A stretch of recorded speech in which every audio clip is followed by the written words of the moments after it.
Gjykata e posaçme ka vendosur kalimin për gjykim për avokatin Radovan Çela lidhur me procedimin penal për ta shtuquajtur ndosja Toyota Yaris. Mbrojtja bëri kërkesën për gjykim të shkurtuar që do të thotë pranimin e gjykimit me aktet e sjella deri më tani nga SPAK, teksa një vendim mbi këtë kërkesë pritet të merret në 12 maj.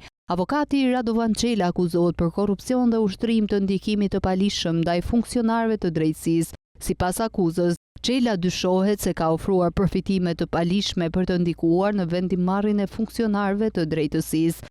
Më herët gjykata kishte vendosur pezullimin e çështjes për të pandehurin Astrid Vladi, oficeren gjyqësore Erjona Daupaj dhe avokatin Radovan Çela për një periudhë kohore 1 vit për shkak se ndodheshin në arrati, por me vetë dorëzimin e avokatit, procesi u çel sërish ndaj tij.